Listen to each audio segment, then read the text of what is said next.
Terima kasih Anda masih bersama RRI Pro 1 Palembang, kanal informasi dan inspirasi pendengar. Saya Tata Edins masih akan terus menemani Anda hingga pukul 10 waktu Indonesia Barat. Dan saat ini kami hadirkan Dialog Palembang pagi ini untuk Anda. Anda nanti bisa bergabung bersama kami di 0711369977, 082179279090. Juga Anda bisa chat kami langsung dari aplikasi RRI Digital. Perbincangan kita di pagi hari ini mengenai praktik jual beli kursi sekolah di SPMB. Nanti kami akan hadirkan narasumber yang sudah tersambung via Zoom pagi hari ini mendengar berbicara mengenai praktik jual beli kursi sekolah di SPMB 2025-2026 ya. Ini mungkin menjadi kepanikan atau juga kekhawatiran kita semua ya. Karena memang jual beli kursi SPMB ini banyak beberapa pihak yang dirugikan, tapi kita juga tidak bisa main-main karena Polri selalu mengingatkan praktik jual beli kursi di SPMB ini juga bisa dipidana. Jadi kalau misalkan ada laporan dari masyarakat dan terbukti di SPMB, pihak pembeli dan penjual dapat diberi sanksi pidana pendengar.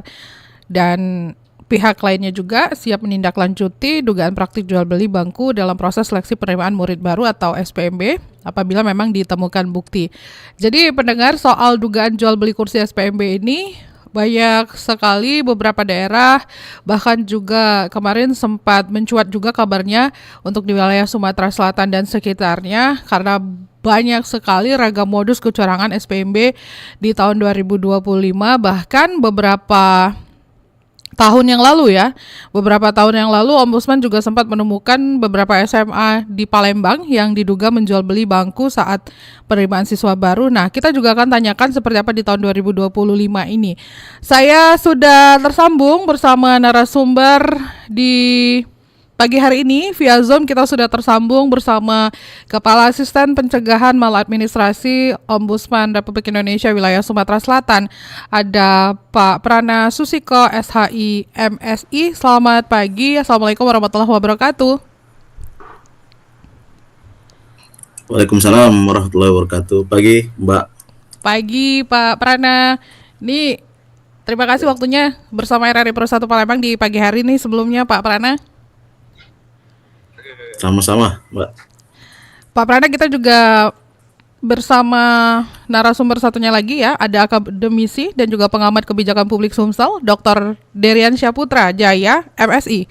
Selamat pagi, Pak Deri. Assalamualaikum. Selamat pagi. Waalaikumsalam warahmatullahi wabarakatuh. Terima kasih sebelumnya waktunya bersama RRI Pro 1 Palembang di pagi hari ini.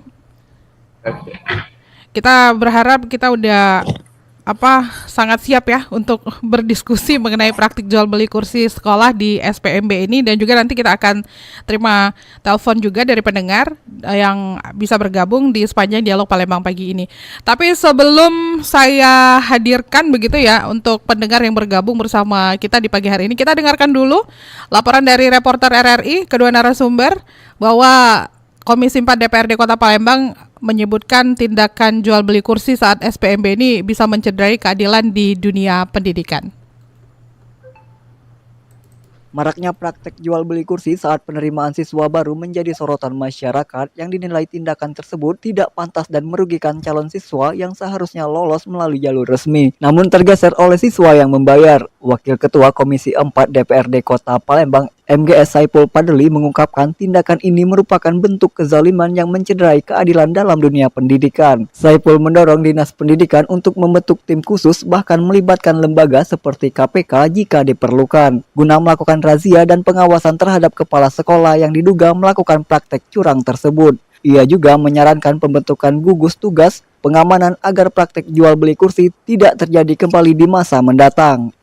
Maraknya jual beli bangku sekolah, pertama praktek-praktek seperti ini harus dihapuskan karena ini zolim. Mana ada bangku-bangku sekolah dijual-jual ya kan. Nah ini harus dibuat tim dari Dinas Pendidikan, razia kepala sekolah yang menjual belikan bangku sekolah ya, bila perlu KPK masuk tangkap di kepala sekolah yang menjual beli bangku sekolah itu.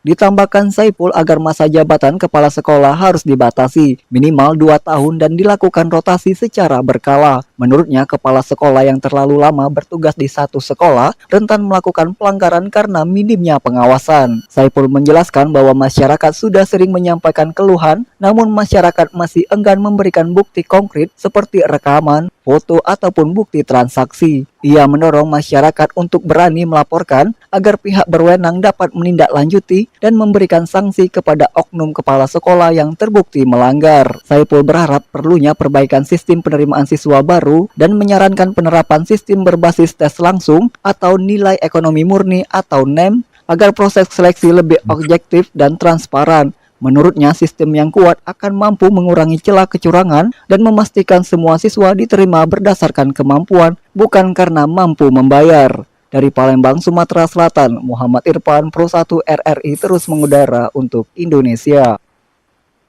Baru saja kita dengarkan sama-sama laporan dari reporter RRI terkait dengan bahwa DPRD Palembang juga menyoroti ya untuk permasalahan praktik jual beli kursi sekolah di SPMB ini. Nah, pendengar jangan lupa Anda bergabung nanti bersama kami di via telepon 0711369977 dan juga 082179279090. Nah, saya akan langsung tanyakan dulu nih kepada pihak Ombudsman ya. Mohon izin nih, Pak Dery, kita ke Ombudsman terlebih dahulu ya. Ada Pak Prana Susiko. Pak Prana Susiko, sejauh ini aduan atau Ombudsman sendiri ya menerima laporan pengaduan terkait jual beli bangku sekolah di SPMB 2025 ini seperti apa? Baik, Assalamualaikum warahmatullahi wabarakatuh. Terima kasih Mbak Fitra dan yang terhormat Pak Deriansa Putra Jaya MSI. Salam. Ya, selamat pagi, Pak. Pak, selamat pagi.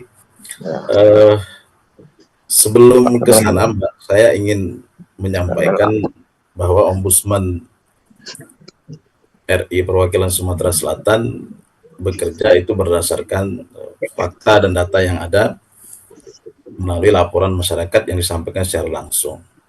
Kemudian di dalam menindaklanjuti atau menangani permasalahan pelayanan publik, salah satunya SPMB ini, maka azas utama Ombudsman itu adalah imparsial, tidak memihak. Jadi tidak memihak kepada pelapor maupun juga yang dilaporkan. Nah, kami tahun ini kebetulan ditugaskan pada bidang pencegahan maladministrasi. Jadi kerja-kerja pencegahan, deteksi dini, membangun jaringan, membangun komunikasi, terus sosialisasi terkait dengan larangan SPMB kepada masyarakat. Upaya-upaya itu yang sudah kami lakukan pra SPMB, termasuk terakhir penandatanganan komitmen untuk mewujudkan SPMB yang bersih dan jujur tahun 2025. Nah, di bidang pencegahan ini itu kerja-kerja yang kami lakukan. Sementara terkait dengan laporan, penanganan laporan di Ombudsman itu ada bidang keasistenan penerimaan laporan, kemudian bidang penyelesaian dan penindaklanjut laporan. Berdasarkan informasi hasil koordinasi kami dengan kawan-kawan di keasistenan penerimaan laporan, untuk tahun ini kami belum menerima secara langsung bentuk laporan mengenai dugaan jual beli bangku untuk SPMB baik pendidikan dasar maupun juga menengah di Sumatera Selatan. Di media online yang kami punya, misalkan WhatsApp pengaduan, memang beberapa kami melihat ada informasi-informasi ya, walaupun kami belum bisa menindaklanjuti secara langsung karena ini baru sifat informasi dan penyampai info ini kan juga sulit untuk dihubungi. Oleh sebab itu, kalau tadi misalkan ditanya apakah sudah menerima laporan resmi terkait dengan praktek jual beli bangku SPMB 2025, Ombudsman Sumsel belum, Mbak, belum menerima. Jadi sejauh ini baru informasi yang berseliweran ke media sosial begitu ya, Pak. Kalau misalkan Iya, ada begitu, beberapa, Mbak, yang sudah masuk melalui kepala perwakilan juga. Tapi kami belum tahu apakah ini sudah melapor resmi atau belum. Nampaknya ini belum, baru info-info saja, Mbak. Oke, baik. Nah, saya ke Pak Dery saat ini setelah tadi ke Pak Prana ya. Pendengar jangan lupa juga untuk bergabung bersama kami ya. Kami juga masih terima untuk Anda ya di 0711369977, 08217927 9090, atau Anda bisa langsung bertanya melalui akun YouTube RRI Pro 1 Palembang, karena kami juga menyiarkan siaran ini via YouTube di akun YouTube RRI Pro 1 Palembang ya. Nah, selanjutnya Pak Dery, ini terkait dengan jual beli bangku sekolah yang diajukan, maksudnya yang terjadi ya, yang menjadi fenomena saat ini. Ini kan selalu sepertinya memang ada beberapa pihak yang selalu berkomentar juga ini bukan hal yang baru ya, tapi kemasannya atau covernya saja biasanya yang dibungkus dengan istilah-istilah baru begitu ya. Nah, Anda sebagai pengamat kebijakan publik, sebagai akademis juga melihat jual beli bangku sekolah di SPMB 2025 ini seperti apa nih, Pak Dery? Baik, terima kasih Mbak Tata. Assalamualaikum warahmatullahi wabarakatuh. Pak Prana Susiko, kan bincang saya dari Ombudsman ya, Sumsel. Baik, terima kasih Mbak. Tadi sudah disampaikan Pak Prana terkait dengan jual beli kursi SPMB. Nah, ini sangat menarik. Bahkan kita lihat terakhir-terakhir ini banyak sekali ya demonstrasi yang protes terkait dengan sistem SPMB ini. Nah, saya melihatnya bahwa memang seperti disampaikan Mbak Tata tadi, memang bukan hal baru ya.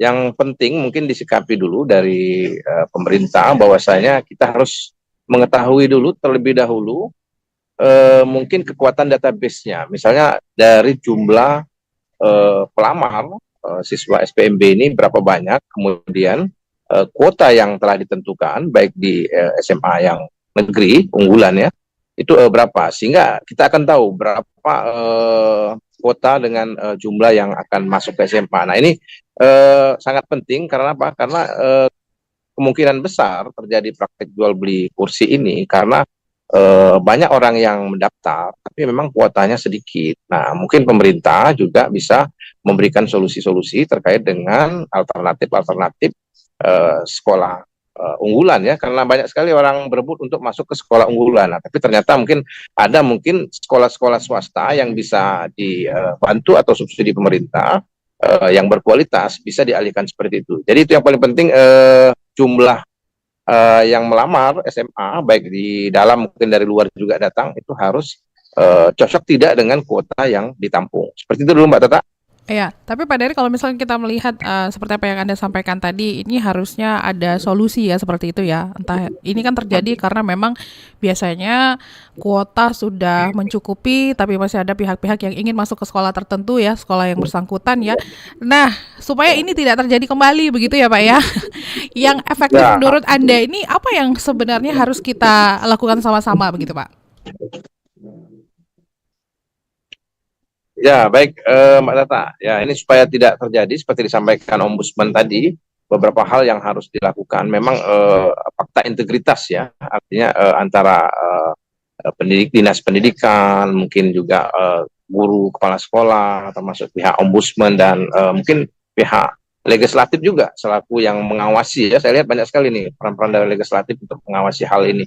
Itu untuk menjelaskan bahwa memang pentingnya terkait dengan kualitas penerimaan murid, sistem integritas yang melamar, kemudian juga di kalangan masyarakat juga kita bangun opini bahwa memang tidak boleh dengan cara-cara seperti itu, harus berbasis memang murni ya kualitas. Nah, bahkan pemerintah dalam hal ini Kementerian Dikdasmen itu sudah mengubah sistem dengan tujuan dia untuk memberikan suatu kepemerataan yang dulunya dari kita lihat zonasi ya sudah dikembangkan, misalnya ada yang domisili, kemudian ada afirmasi, ada mutasi, dan juga ada terkait dengan apa satu lagi itu supaya memang terserap semua, Mbak. Jadi tidak ada lagi permainan-permainan yang jual beli ini. Dari kategori mutasi juga bisa seperti itu ya.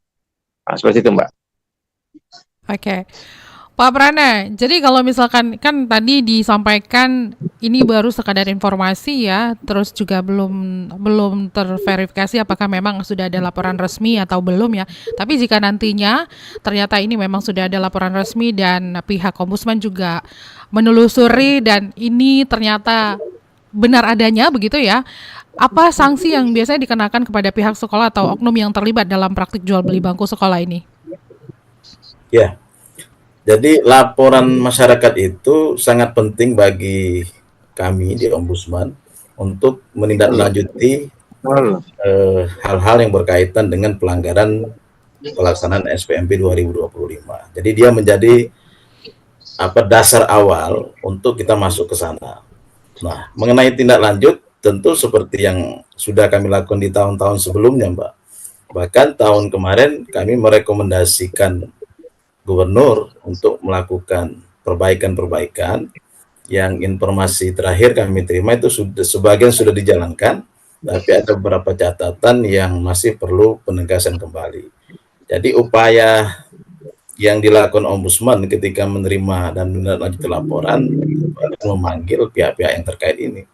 Bahkan kami melihat juga dari APH juga sama menyampaikan apabila terjadi praktek tulas dalam SPMB ini silakan untuk dilaporkan. Jadi kita bersama-sama Mbak membangun komunikasi ini. Kami juga seperti itu dengan inspektorat daerah provinsi maupun kabupaten kota. Termasuk juga selalu mengingatkan dinas pendidikan dan juga sekolah untuk membuka kanal pengaduan. Jadi kanal pengaduan terkait masyarakat yang merasa tidak puas atau merasa ada yang kurang dari pelaksanaan SPMB ini dan dia dirugikan. Dan kanal pengaduan itu tidak hanya bersifat menerima saja, tapi harus ditindaklanjuti agar permasalahannya kan cepat selesai. Karena SPMB ini berjangka waktu. Jadi ketika Juli kan sudah selesai semua, maka penyelesaian juga harus cepat, tidak bisa ditunda-tunda. Dan kami mendukung penuh jika memang ada oknum-oknum baik internal pemerintah maupun yang pihak-pihak lain termasuk juga masyarakat untuk diberikan sanksi apabila melakukan tindakan-tindakan yang mencederai proses pelaksanaan SPMB ini. Seperti itu, Mbak. Oke.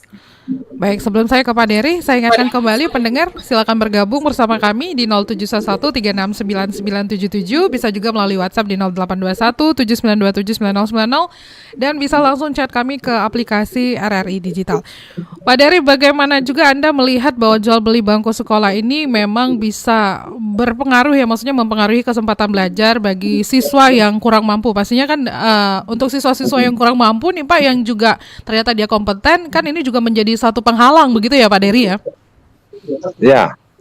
Ya baik Mbak Tata, terkait dengan siswa yang tidak mampu dalam PPDB ini yang sudah diganti dengan SPMB itu ada jalur afirmasi ya. Nah, saya lihat untuk tingkat SD, SMP, SMA, nah itu rata-rata di SMA 30% ya. Nah, artinya memang peraturan ini sudah membuka ruang untuk para orang yang tidak mampu tapi dia memiliki kemampuan ya itu untuk masuk ke sekolah-sekolah unggulan. Nah, kalau kita lihat dari jalur-jalur yang ditempuh ini ada kemudian afirmasi, ada prestasi juga ya Mbak ya. Prestasi juga itu menunjukkan bahwa pemerintah sudah memberikan ruang penampungan bagi yang jalur prestasi non akademik dan akademik ya. Kemudian pemerintah juga memberikan ruang terhadap jalur afirmasi tadi. Jadi pemerintah sudah berupaya untuk melihat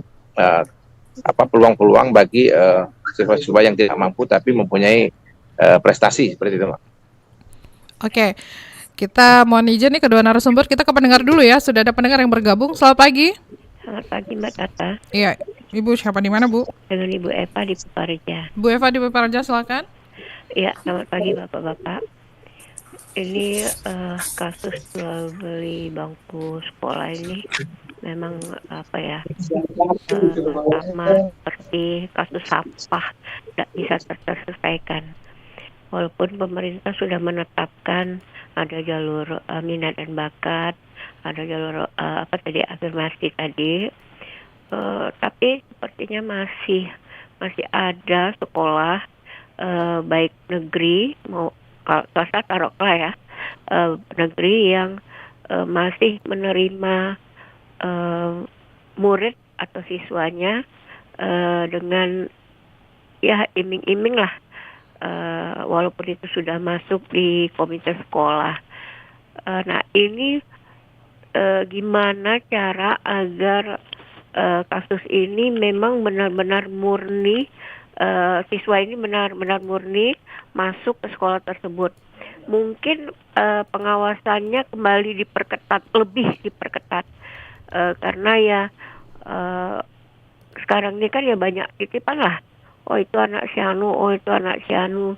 Memang mereka berprestasi, tapi menutup kemungkinan dari siswa lain yang berprestasi untuk tidak diterima di sekolah itu. Nah ini saya mohon memang benar-benar diperketat lagi. Sudah itu ini ya ada fenomena yang berebut kursi. Pagi-pagi ibu guru wali murid sudah nunggu di depan kelas, sekolah belum dibuka. Mereka ingin anak-anaknya itu duduk di bangku yang paling depan. Nah ini juga harus diperketat oleh pihak sekolah agar mereka mendapatkan hak yang sama. Baik. Duduk di depan, di belakang atau di tengah. Jadi anak-anak bisa merasakan sekolah itu seperti santai gitu, bisa menerima ini pelajaran dengan baik. Baik. Tuh, iya. Terima kasih Ibu Eva sudah bergabung bersama kami. Terima kasih. Assalamualaikum warahmatullahi wabarakatuh ya. Silakan ke dua narasumber mungkin bisa ditanggapi ya. Saya mungkin ke Pak Dery dulu, mungkin ada statement untuk menanggapi pertanyaan dari Ibu Eva tadi ya Pak ya. Baik Mbak Tata ya. Bu Eva tadi menjelaskan terkait dengan memang banyak titipan-titipan ya, katakanlah mungkin pejabat atau lingkungan sekitar yang ingin berlomba-lomba masuk. Nah, memang ini kita harus opinikan terus dan sosialisasikan bahwa memang dalam rangka pendidikan ini kita harus memang berkualitas. Jadi jangan sampai gara-gara satu orang, satu oknum, dua oknum ya, tiba-tiba masuk ke dalam sekolah secara jual beli kursi ya. Nah itu yang paling penting, ya pendidikan juga harus melakukan sosialisasi, pengawasan internal ya, termasuk juga mungkin rekan kita dari Ombudsman untuk menjelaskan, membangun opini di masyarakat. Memang pendidikan ini memang mencerdaskan kehidupan bangsa dan berkualitas, sehingga tidak ada yang memang tidak punya kemampuan tiba-tiba masuk dan udah nunggu. Nah ini ada praktik jual beli yang justru merugikan pihak-pihak lain. Nah, seperti itu Mbak Tata. Oke, Pak Pranay silakan. Ya, jadi gini Bu, sistem yang sudah dibangun oleh Dinas Pendidikan, baik provinsi maupun kabupaten kota, menindaklanjuti Permendikbud 3 2005 tentang SPMB itu dalam pandangan kami sebenarnya sudah cukup maju ya, sudah cukup mengakomodir, walaupun mungkin di beberapa pihak memandang ini belum sempurna. Salah satu indikatornya terkait dengan pendaftaran yang dilakukan secara online, dan di setiap tahapan itu, baik tahapan domisili, lalu afirmasi, prestasi, kemudian mutasi, termasuk kalau di SMA itu ada di Sumsel ini jalur prestasi TKA, tes kemampuan akademik, yang dibuka di gelombang kedua. Nah, semua tahapan itu sudah ada tempat untuk menyampaikan pengaduan bila mana masyarakat merasa ada hal-hal yang tidak benar terkait dengan proses ini. Nah, oleh karena itu kami sangat mendorong masyarakat kita semua selaku orang tua pengguna layanan publik di bidang pendidikan ini untuk memanfaatkan kanal-kanal itu. Karena kami sangat menyadari Bapak Ibu sekalian bahwa mungkin belum bisa menjangkau seluruh aspek-aspek itu. Maka peran serta masyarakat dalam memberikan informasi, kemudian menyampaikan pengaduan secara benar, itu yang menurut kami juga sangat penting. Di samping tentu saja kita selalu mengingatkan dan mendorong kepada dinas pendidikan, kepala sekolah untuk melaksanakan ini secara transparan dan akuntabel. Tidak boleh ada pertimbangan-pertimbangan lain selain dengan ketentuan yang sudah ada di dalam persyaratan SPMB itu. Dan selanjutnya tadi kami juga menangkap ada peningkatan pengawasan, benar Ibu. Jadi pengawasan ini yang harus juga ditingkatkan, baik internal maupun juga eksternal, termasuk juga masyarakat seperti yang kami sampaikan tadi. Dan yang terakhir tadi mengenai berebut bangku agar duduk di depan, ini jadi masukan juga yang juga nanti akan kami sampaikan kepada para kepala sekolah agar ini diatur sehingga tidak menimbulkan keributan dan permasalahan yang tidak perlu. Demikian, Mbak. Baik. Jadi untuk Anda juga pendengar ya, kami ingatkan kembali, tadi ada yang nanya juga di WA Pro 1 Palembang. Narasumber yang kami hadirkan di pagi hari ini ada akademisi dan pengamat kebijakan publik Sumsel, Bapak Dr. Derian Syaputrajaya MSI, lalu juga Kepala Asisten Pencegahan Maladministrasi Ombudsman RI Sumsel, Bapak Pranasusi SHI MSI ya pendengar ya. Silahkan bergabung bersama kami untuk yang mau tanya jawab langsung bersama kedua narasumber. Nah, saya lanjutkan kembali nih, saya mau izin ke Pak Derian saya dulu ya Pak Prana. Pak Deri, ini terkait dengan apa yang terjadi saat ini, maksudnya tentang jual beli bangku sekolah ini ya. Ini juga pastinya berdampak kepada siswa-siswa nantinya begitu. Tidak hanya di sekolahnya saja yang langsung mendapatkan dampak dari jual beli bangku sekolah ini ya. Nah, tapi kebijakan dan regulasi yang seperti apa yang memang harus dilakukan oleh pihak sekolah mungkin ya untuk mengatasi masalah jual beli bangku sekolah ini. Karena kan ini kebijakan dari pemerintah segala macam kayaknya diterobos-terobos saja juga gitu ya Pak ya. Ya betul Mbak Tata. Iya, jadi gimana nih Pak? Baik Mbak Tata, ya terkait dengan adanya praktek jual beli, nah ini kan pasti ada dampak yang muncul. Dampak itu salah satunya kepada siswa, gitu ya, orang tua ya. Iya. Nah ini dari sisi kebijakan, saya melihat memang harus ada penindakan tegas secara hukum karena jangka waktunya pendek. Tadi disampaikan Pak itu dari Ombudsman ya, harus tegas. Nah kemudian juga pemerintah mungkin mengevaluasi Mbak terkait dengan SPMB ini ya.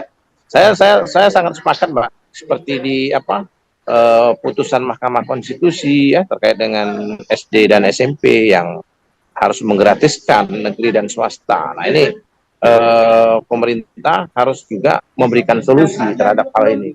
Salah satunya pemerintah harus memberikan subsidi ke sekolah swasta yang lebih membantu siswa yang mungkin tidak masuk dalam pemilihan SPMB ini. Jadi karena kuotanya. Pak Deri. Pak Deri suaranya hilang Pak. Pak Deri.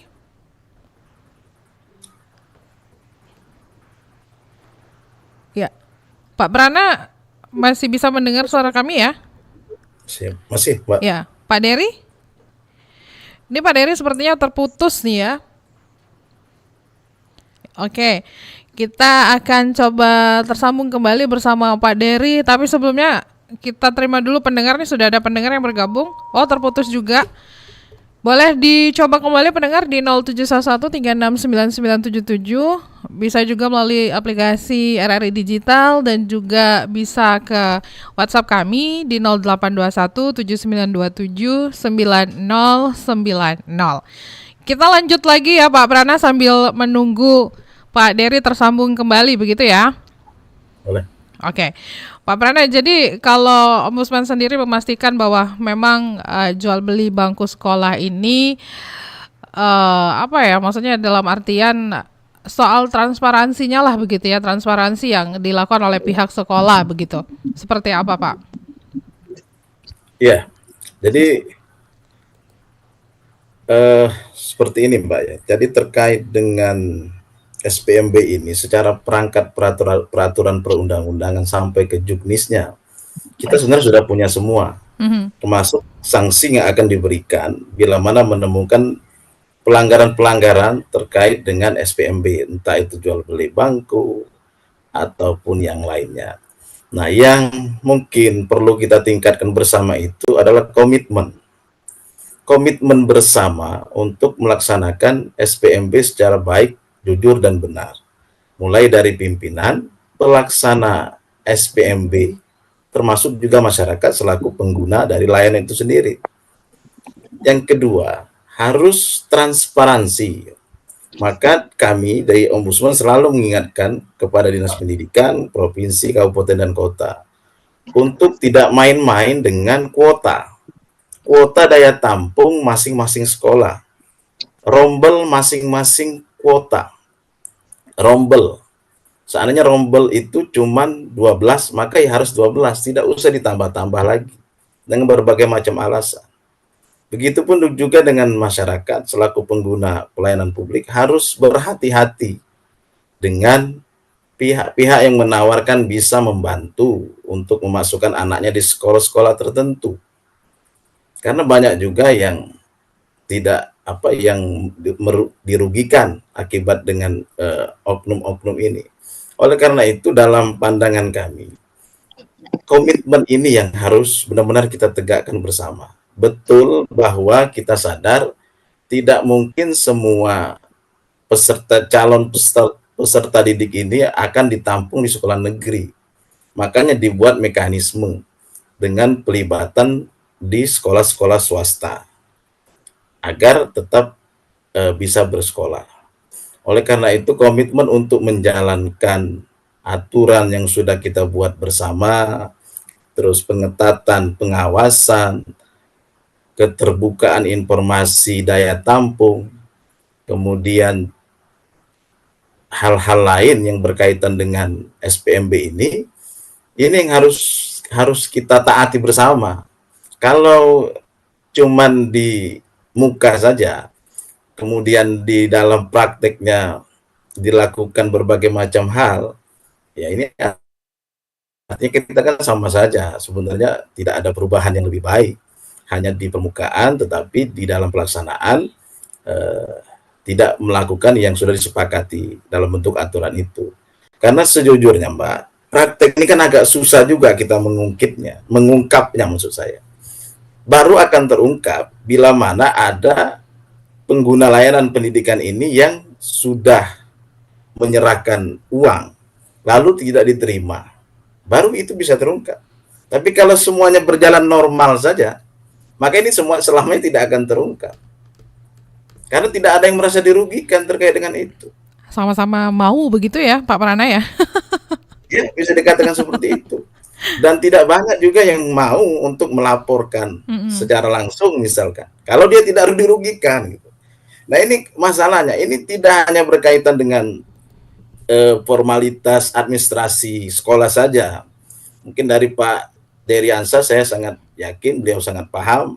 Ini kan berkaitan dengan mentalitas kita untuk sama-sama mewujudkan ini semua. Maka kalau ini tidak kita benahi secara bersama-sama, ya selamanya tentu isu ini akan terus bergulir setiap tahun dan kita tidak bisa mencari solusi. Saya ingin mencontohkan saja, ada praktek baik SPMB di Indonesia, misalkan di DKI. Semuanya online, kalau seandainya ada yang kosong, maka selamanya kelas itu kosong, tidak diisi. Artinya anaknya sudah daftar, kemudian setelah dinyatakan lulus dia tidak daftar ulang. Ya. Jatah kosong itu selamanya akan kosong. Dia akan tetap, anggaplah 36 isi rombelnya. Artinya 35, bisa 34, bisa 32, bisa 33, tidak diisi. Kecuali nanti ada tahapan-tahapan pelaksanaannya. Nah, ini kan butuh komitmen maksud saya. Butuh keinginan yang kuat dari kita bersama untuk mewujudkan ini semua. Mudah-mudahan ke depan ini bisa secara bertahap kita wujudkan, Pak. Demikian, Pak. Makasih. Baik. Nah, tadi kita sempat terputus bersama Pak Dery. Pak Dery ini sudah tersambung kembali ya. Gimana, clear ya, Pak? Ya, sudah bisa tersambung ini, Mbak. Ya. Sudah bisa. Oke. Nah, kita lanjutkan kembali. Tadi kita stop di dampak begitu ya, Pak ya. Dampak terhadap anak-anak, sekolah, pokoknya dampak terhadap pendidikannya lah ya, Pak ya. Silakan dilanjutkan, Pak. Ya, baik. Tadi mohon maaf terputus tadi. Jaringan agak jauh nih, Mbak Tata. Iya. Jadi dampak dari praktik jual beli ini pertama berdampak kepada siswa, terutama siswa yang berprestasi yang mungkin tidak bisa masuk ya karena ada peran-peran oknum-oknum yang mencoba untuk melakukan praktik jual beli kursi sekolah ini. Nah, itulah tadi saya bilang yang terkait dengan dampak tentunya pemerintah harus memberikan solusi ya. Solusi itu dalam hal yang cepat. Kalau tadi memang ada praktek yang bisa diungkap seperti kata Pak Ed tadi terkait dengan misalnya ada bukti ya. Nah, ini agak susah dibuktikan juga karena sama-sama berjalan dengan baik alurnya ya. Nah, tentunya pemerintah harus memberikan masukan atau kebijakan baru terkait mungkin penambahan kuota, Mbak. Saya menyoroti penambahan kuota kelas yang harus ditambah, baik mungkin sekolahnya juga ditambah. Karena apa? Karena jumlah orang yang melamar ini kalau saya lihat cukup besar dibanding dengan kuota yang diterima. Nah, kemana jumlah yang besar itu ketika dia tidak diterima oleh sekolah-sekolah negeri atau unggulan? Nah, pasti dia memilih alternatif sekolah swasta. Nah, pemerintah juga harus menyiapkan sekolah swasta yang memiliki kualitas yang selama ini mungkin nilai harganya mahal untuk bayarannya, tapi pemerintah memberikan subsidi sehingga ada solusi bagi masyarakat ya. Nah, Kementerian Dikdasmen itu bisa juga berkoordinasi dengan Kementerian Dalam Negeri karena SMP, SMA itu di bawah pemerintah daerah. Nah, pemerintah daerah ini harus mengalokasikan anggaran subsidi. Nah, ini saya sangat sepakat sekali dengan putusan Mahkamah Konstitusi ya, walaupun batas SD SMP yang sudah dikeluarkan bahwa bisa gratis untuk SD SMP, mungkin sampai SMA karena ini memang wajib pelayanan dasar yang harus dilaksanakan negara ini. Kita lihat di negara luar, misalnya di negara di Eropa ya, di Jerman dan lain sebagainya, itu memang terkait pendidikan ini tidak menjadi kendala lagi. Nah, kita kadang-kadang berebut untuk kuota ke sekolah negeri, asumsinya memang biayanya lebih ringan. Nah, tapi kadang-kadang ada sekolah swasta yang bagus, bisa kita alokasikan untuk menampung para siswa yang ingin melanjutkan. Nah, dan kita mengedukasi juga bahwa pendidikan ini bukan permasalahan negeri swasta. Pendidikan ini berdasarkan pada kualitas dan mutu, baik di sekolah negeri dan swasta harus ditingkatkan sehingga tidak ada lagi coba-coba praktik jual beli, apalagi yang mempunyai kekuasaan. Seperti itu, Mbak Tata ya. Baik, kita ke pendengar kembali ya, Pak Prana dan juga Pak Dery. Sudah ada pendengar yang bergabung, ada Pak Kiwai di Batu Raja. Selamat pagi, Pak Kiwai. Selamat pagi, Mbak Tata ya. Iya, selamat Tata, Pak. Silakan. Ini saya menanggapi masalah yang jual beli bangku. Kalau kita mengacu pada Undang-Undang Dasar 1945 dengan Pancasila, semua rakyat Indonesia berhak mendapat pendidikan. Program nasional sekolah gratis yang dicanangkan Pilgub atau Pilkada itu kan gratis. Maksud saya gratis itu memang gratis beneran ya. Untuk negeri itu menurut saya sudah ada bantuan pemerintah semua seperti bisa kasih guru ya, gurunya AS ini bayar, anggaran rutin belanja kantor belanja alat sudah ada, anggaran dari pembangunan sudah ada, dana bos ada, sertifikasi semua sudah anggarannya itu menurut saya itu. Satu, jadi tidak ada lagi negeri itu mau mengumut uang ini pemerintah apa, jangan lagi itu. Karena kalau memungut itu berarti menyetor pada negara. Ada aturan minta kalau sumbangan pribadi sukarela berapa 1.000 2.000. Tapi kalau ditentukan sekian itu harus ada aturannya. Apa lihat perda, pergub kalau dari daerah punya.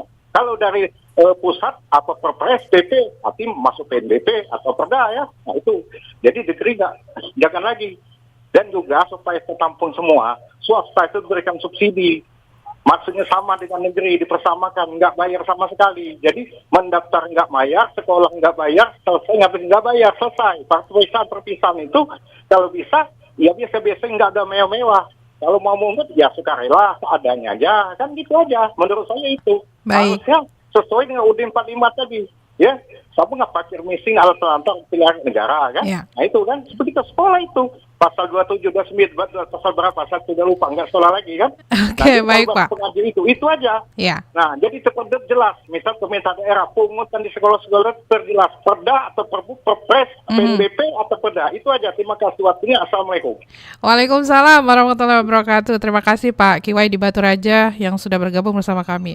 Mungkin bisa ditanggapi nih kedua narasumber ya, singkat saja terkait dengan statement dari Pak Kiwai yang ada di Batu Raja. Saya ke Pak Prana dulu ya, Pak Dery. Silakan Pak Prana. Ya, makasih Pak Kiwai, ini sangat menarik ya. Tadi sudah disinggung Pak Dery dengan keputusan MK terbaru untuk pendidikan dasar kan nanti akan gratis Pak ya. Mudah-mudahan bisa diwujudkan dalam waktu yang singkat dan tidak terlalu lama. Kami di Ombudsman, Pak Kiwai, Pak Dery, di dalam penyusunan juknis terkait SPMB SMA khususnya, selalu mendorong ya agar pelibatan swasta ini diperhatikan secara benar-benar untuk menampung siswa-siswa yang tidak bisa tertampung di sekolah negeri. Karena di dalam Dikdasmen 3 itu ada ketentuan untuk melakukan pelibatan sekolah swasta. Tinggal nanti skema ini yang kayaknya belum clear di Dinas Pendidikan.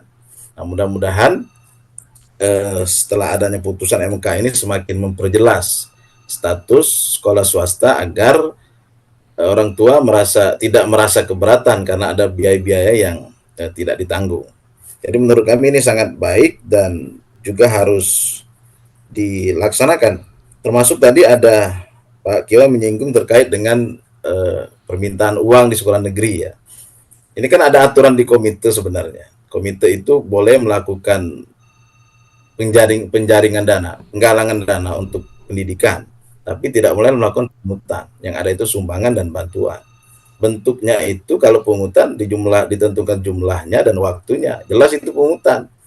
Tidak ada pertimbangan lain. Maka yang harus dilakukan adalah sumbangan dan bantuan. Itu Mbak dari saya. Ya, Pak Dery silakan. Baik, terima kasih Mbak Tata menanggapi pertanyaan dari Pak Kiwai ya. Tadi cukup menarik ya terkait dengan sekolah gratis. Nah, ini saya ingin sampaikan ini bahwa kita selalu mendengar slogan 2045 Indonesia Emas ya. Iya. Indonesia memiliki sumber daya manusia yang bagus. Indonesia memiliki bonus demografi yang luar biasa. Nah, ini dalam rangka perwujudan itu memang pemerintah dalam ini kementerian dia harus memberikan solusi tadi bahwa memang kualitas pendidikan itu ya harus digratiskan sesuai dengan Undang-Undang 1945 ya. Jadi masyarakat, orang tua itu tidak terkendala lagi dengan permasalahan keuangan, termasuk sekolah negeri dan swasta. Nah, ini swasta ini sebenarnya kalau kita yakini kualitasnya bagus, pemerintah harus memberikan subsidi ya. Nah, banyak sekali memang sekolah-sekolah swasta ini bayarannya terlalu mahal, sehingga masyarakat ini berlomba-lomba untuk milih ke negeri dengan harapan tadi tidak ada SPP, hanya sumbangan saja ya. Nah, ini harus diberdayakan oleh pemerintah, dalam hari ini kepala daerah, gubernur, bupati, dan wali kota untuk berkoordinasi ya, menganggarkan anggaran sektor pendidikan ke dalam subsidi-subsidi ke sekolah swasta. Jadi semuanya menikmati pendidikan dan insya Allah dalam kerangka itu akan bisa mencapai tujuan Indonesia Emas tadi. Dan salah satu negara maju indikatornya adalah pendidikan, Mbak Tata. Jadi kalau pendidikan kita sudah baik, pendidikan sudah benar dan kualitasnya bagus, daya tampungnya sudah merata, maka akan mencapai cita-cita yang diharapkan Bapak Presiden kita. Terima kasih, Mbak Tata. Oke, nah saya juga mau tanyakan nih Pak Dery ya, Anda akademisi dan juga pengamat kebijakan publik begitu ya Pak ya. Ini kan kalau kita berbicara soal beberapa jalur begitu ya Pak, bisa dibilang beberapa jalur kita dalam penerimaan siswa baru ini kan ada 3 begitu ya. Nah jalur ini kan juga dibuat untuk menghindari ya, katakanlah bisa dibilang ya salah satu cara untuk menghindari pungli tersebut begitu ya Pak ya. Nah tapi kenyataannya ternyata entah kita mau masuk via jalur zonasi, prestasi, bahkan afirmasi begitu ya Pak ya. Masih ada saja begitu pungli-pungli ini. Apakah memang jalur-jalur yang diberikan ini tidak cukup efektif begitu Pak? Atau gimana nih Pak? Ya baik Mbak Tata. Pemerintah dalam hal ini sudah bagus ya membuat jalur-jalur sistem penerimaan murid baru ya. Kalau dulu kan kita kenal dengan zonasi, tapi ini ada misalnya jalur domisili. Nah domisili ini mengakomodasi memang orang yang berdomisili di wilayah situ, walaupun nanti terintegrasi dengan kartu keluarga ya. Nah ini harusnya yang domisili ini, kalau kita lihat filosofinya domisili itu ya di sekitar situ harus masuk di SMA situ harusnya negeri. Nah cuma kalau kita lihat kuotanya sangat sedikit, misalnya SMA 30% ya seperti itu kan, harus ditambah kuota. Nah termasuk yang afirmasi ini memang orang katakanlah yang tidak mampu tapi punya keinginan. Nah, kuotanya juga masih 30% misalnya kan. Nah, kemudian ada prestasi. Nah, prestasi ini memang menjadi bagian penghargaan khusus untuk murid yang akan masuk sekolah ya. Dan juga yang mutasi. Nah, kalau mutasi kan sedikit, Mbak. Cuma 5% palingannya. Nah, itu kalau kita lihat yang domisili 30%, kemudian afirmasi tadi 30%. Nah, mungkin afirmasi itu terkait dengan orang tidak mampu dan disabilitas ya. Nah, mungkin mana yang disesuaikan. Nah, makanya saya bilang tadi, Mbak, yang paling penting itu big data ya, penguatan data antara jumlah siswa SMP yang akan melanjutkan ke SMA, kemudian SD ke SMP itu harus jelas sehingga antara jumlah yang pelamar murid tadi dengan kuota yang menampung itu bisa dibaca. Nah, ini kadang kan jauh sekali. Nah, alternatifnya apa? Bisa dialihkan seperti Pak Ombudsman tadi katakan, dalam beberapa kesempatan sering rapat melibatkan sekolah swasta. Nah, swasta ini kita ajak sebagai mitra partner dinas pendidikan untuk membangun kualitas pendidikan yang baik. Seperti itu, Mbak. Oke, baiklah. Jadi memang kalau misalkan sudah ketahuan datanya sekian, terus juga dicocok logikan begitu ya Pak ya, kalau bahasa orang sekarang itu tidak akan terjadi hal-hal seperti ini ya.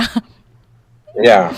Oke, kita ke pendengar dulu nih Pak. Sudah ada Bu Ali di Balikpapan. Selamat pagi Bu Ali.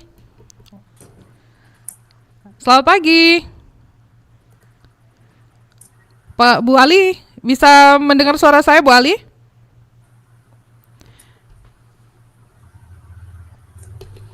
Oke, bisa dicoba kembali ya untuk bergabung bersama kami di 0711369977, 082179279090. Halo, selamat pagi. Assalamualaikum. Waalaikumsalam. Ibu Ali di Balikpapan kah? Enggak, tapi ini pas di Pamekasan. Kenapa, Bu? Enggak, ini pas di Pamekasan, cuman pernah ngajar di Balikpapan gitu. Oke, baik, silahkan Bu. Enggak. Selamat pagi Bapak. Pagi. Maaf saya tergelitik dengan tadi jual beli apa ya, bangku ya? Iya, jual beli bangku sekolah. Iya, saya sebagai purna ini ya rasanya gimana ya Pak ya? Karena itu sebenarnya sudah lama sih ya Pak ya. Ini kan kalau tahun ajaran baru itu ada omongan nggak enak gitu ya. Enak ya jadi guru entar lagi ini loh, jujur loh Pak, saya sebagai guru rasanya gimana ya Pak ya, beberapa tahun yang lalu memang Pak ya, kalau hal-hal seperti itu biasanya ada aja yang ini ya Pak ya, yang tanya-tanya gitu. Saya langsung antar ke kepala sekolah langsung Pak. Biasanya dari satu, Bapak tadi kan sempat nyebut komite ya Pak. Dari situ biasanya diminta untuk sumbangan laptop gitu, untuk isi di mana di ruang komputer lah ya Pak ya. Terus kalau masalah yang jual beli ini Pak, maafnya itu kan kadang-kadang mengatasnamakan dewan, Pak. Beberapa tahun yang lalu itu sebelum saya punah itu aneh, Pak. Keluarga guru sendiri anaknya kadang-kadang susah cari sekolah. Kadang-kadang dari dewan, Pak ya. Saya ngomong di Balikpapan ini, Pak, pernah kejadian. Malah dari dewan itu menjual, maaf ya, sampai puluhan juta, Pak, ke orang luar gitu. Oke. Bisa diterima dari pihak kepala sekolah ngomong kami tidak berani menabrak tembok, katanya gitu. Baik. Sedangkan orang-orang anaknya guru sendiri susah. Alhamdulillah anak-anak saya enggak sih, Pak, karena Ya. nilainya lumayan lah. Gitu aja, Pak. Ini saya keluhan saya. Mohon maaf ya enggak ada jual ini untuk diri saya sebagai Baik. ini guru gitu loh, Pak. Terima kasih Mbak Tata. Terima kasih Bu Ali sudah bergabung bersama kami. Ini keluh kesah ya seorang tenaga pendidik begitu. Saya kira juga tidak hanya tenaga pendidik ya. Apalagi ini Pak Dery juga sebagai narasumber kita. Wah, ini bukan sesuatu yang ini sudah sesuatu yang lumrah ya Pak ya. Telinga panas aja dengernya ya Pak ya. Tapi ada yang mau ditanggapi begitu Pak Dery dan juga Pak Prana? Ya, mungkin Ya, silakan Pak Pan. ya saya duluan Pak Dery ya. Ya, tadi di awal saya sudah menyinggung bahwa untuk berhati-hati ya. Kami sangat yakin hal ini terjadi karena oknum. Oknum yang memanfaatkan situasi, baik oknum masyarakat, oknum penyelenggara pelayanan publik itu sendiri. Jadi kami sangat yakin Ibu bahwa masih sangat banyak orang baik di dunia pendidikan kita. Hanya oknum-oknum yang memanfaatkan situasi tahunan untuk ya bisa dibilang mungkin mencari keuntungan ataupun lain sebagainya. Yang mengatasnamakan pejabat, petinggi itu banyak. Tapi praktiknya itu kadang tidak sampai ke sekolah. Jadi kepala sekolah itu tidak tahu kalau namanya itu dijual. Itu kami juga sering mendapat keluhan curhatan dari para kepala sekolah agar anaknya diloloskan. Nah, saya ingin bersharing ya cerita Bapak Ibu terkait dengan keluhan para kepala sekolah. Saya tidak tahu apakah ada kaitannya dengan proses anak ini masuk di sekolah itu atau tidak. Tapi ini agak menggelitik saya juga. Pertama gini, sekolah-sekolah yang dipandang lumayan baik ya, atau disebut favorit di Sumsel ini, beberapa menyampaikan keluhan menerima murid yang tidak bisa mengikuti aturan main yang ada di sekolah itu. Jadi kalau sekolah yang baik itu kan dia kurikulumnya sama, tapi disiplinnya ketat, mungkin belajar tambahannya juga banyak. Nah, beberapa muridnya itu tidak bisa mengikuti sehingga menjadi beban bagi sekolah dan juga orang tuanya selalu dipanggil-panggil. Karena anaknya tidak hadir, tidak bisa ini, tidak bisa itu. Bahkan ada yang tidak bisa, bukan tidak bisa ya, tidak lancar membaca, masuk ke sekolah favorit. Nah ini saya mendengar bukan 1-2 dari kepala sekolah, tapi sudah beberapa. Nah maksud saya, artinya kita selaku orang tua juga harus melihat kemampuan anak kita juga untuk masuk di sekolah-sekolah favorit dengan standar pendidikan yang mungkin lebih baik. Artinya tidak mudah juga, harus bisa menjaga diri, memanfaatkan waktu dengan baik. Masuk mungkin tidak bisa sembarangan, tidak bisa ikut ujian, dan ada pelajaran tambahan-tambahan. Nah ini menurut saya fenomena yang juga harus menjadi perhatian kita semua, bahwa tidak semua anak yang masuk di sekolah favorit itu bisa mengikuti ritme yang ada pembelajaran yang di sana. Itu tanggapan saya terkait dengan apa yang disampaikan Ibu Ali dari Balikpapan tadi, Pak. Enggak. Pak Dery silakan. Baik, terima kasih Mbak Tata terkait dengan pertanyaan dari Bu Ali ya, Balikpapan tadi ya. Kembali. Kemampuan.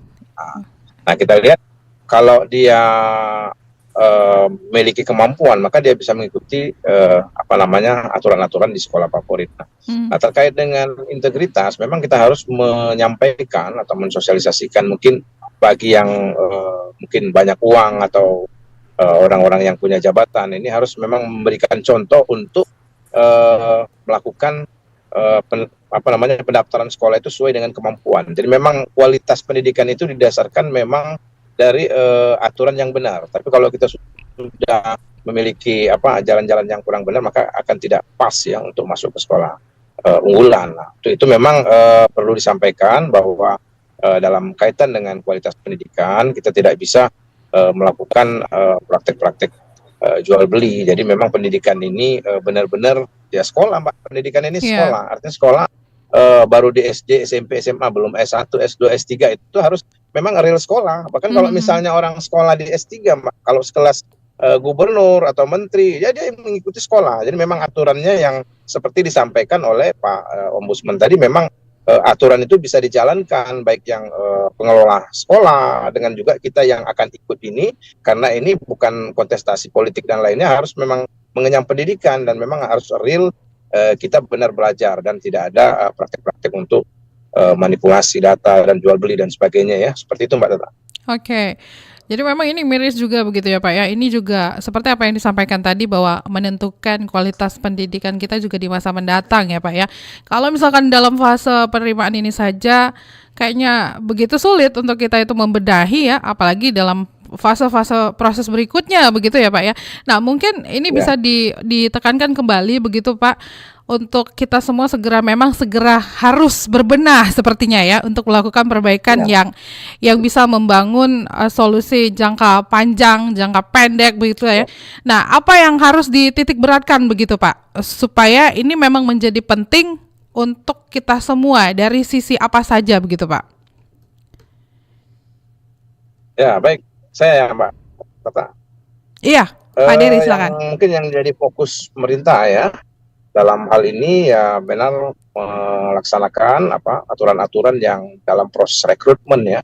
Masyarakat juga harus sadar diri dan memiliki integritas ya. Orang tua yang punya uang, pemodal dan lain sebagainya itu harus benar-benar menganggap pendidikan ini memang yang harus diikuti secara benar.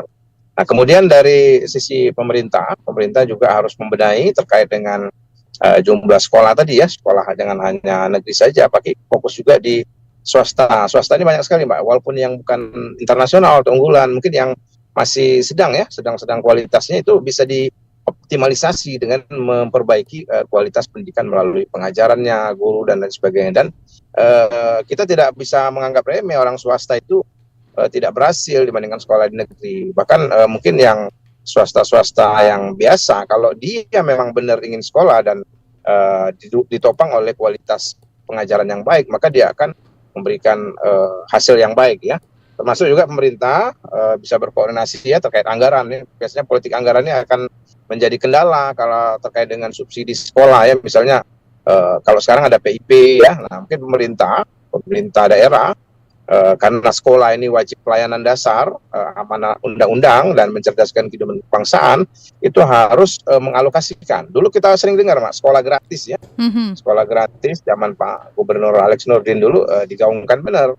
Nah, ini kayaknya belum terlihat kembali. Nah, ini salah satu terobosan dalam rangka menciptakan sumber daya manusia ya. Karena memang fokus Pak Presiden juga, Pak Prabowo ini lebih kepada peningkatan sumber daya manusia. Selain memang gizi gratis dan lain sebagainya, bahwa peningkatan pendidikan ini paling penting, Mbak. Negara maju itu kalau kita lihat, Mbak, salah satu indikatornya dari pendidikan. Nah, kita ini di tingkat SD, SMP ini memang masih kualitasnya ya, ditambah lagi pendudukan yang cukup banyak ya. Jadi memang itu yang penting, termasuk database terkait dengan sekolah, di inventarisir kembali terkait dengan kuota dan juga jumlah pelamar. Nah, ini akan rancu kalau misalnya pelamarnya 1.000, kuotanya cuma 20% ya, seperti itu. Terima kasih Mbak Tata. Baik, Pak Prana silakan. Ya, makasih Mbak. Jadi saya menambahkan apa yang disampaikan Pak Dery tadi. Kalau dari sisi kami misalkan, yang harus ditegakkan itu adalah komitmen tadi Mbak, untuk melaksanakan aturan yang sudah kita buat itu. Karena kalau mengacu kepada aturan termasuk turunannya ke Jokowi, itu kan sudah lengkap semua. Jika menemukan pelanggaran-pelanggaran, ada bentuk sanksi, ada bentuk teguran, ada bentuk hukuman. Nah, yang kedua bagi kami, karena tahap pra SPMB itu sudah dilakukan segala upaya untuk menutupi segala macam bentuk jalur-jalur yang mungkin bisa dimanfaatkan. Tapi kami sadar bahwa ini tidak sempurna dengan segala keterbatasan yang tentu dimiliki.